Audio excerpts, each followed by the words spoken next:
Libya থেকে দেশে ফিরেছেন আরও 174 জন বাংলাদেশি। এরা কোথা থেকে কিভাবে গেল? আপনারা তো জানেনই, মানব পাচারকালে মানুষগুলা ওখানেই বেশিরভাগ যায় এবং সেখানে বিভিন্ন কিডন্যাপারের হাতে বা বিভিন্ন রকম প্রতিষ্ঠানের হাতে তারা নির্যাতিত হয় এবং বিপুল অঙ্কের মোটা অঙ্কের টাকা তারা দাবি করে তাদের পরিবারের কাছ থেকে। এটা কেন হয়? এটা শুধুমাত্র হয় এই জন্য যে আপনি বাংলাদেশে থাকতে লেখাপড়া করেন না, আপনার কোনো সার্টিফিকেট নেই, আপনার কোনো স্কিল নেই। আপনি কি করেন যে নদী পার করে পায়ে হেঁটে যে কোনোভাবে ডাঙ্কি মেরে যে কোনোভাবে আপনার ইউরোপ যেতেই হবে। আপনি সঠিক পথে যাবেন না, আপনি লেখাপড়াও করবেন না। সবচেয়ে ইজি কাজ হলো দেশে আপনি লেখাপড়া করে একটা সার্টিফিকেট অর্জন করা এবং একটা স্কিল অর্জন করা, সেটা আপনি করবেন না।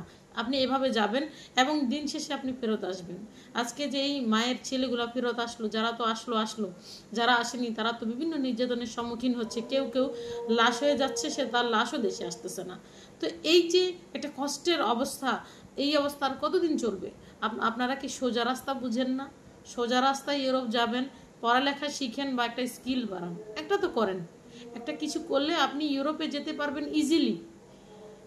আপনারা যারা এখনও এই ধরনের চিন্তাভাবনায় আছেন, দেখুন আজকে এদের পরিণতি দেখুন, দেখে আপনারা শিক্ষা নিন এবং নিজেদের আত্মীয় স্বজন সবার কাছে ভিডিওটি শেয়ার করুন। ধন্যবাদ।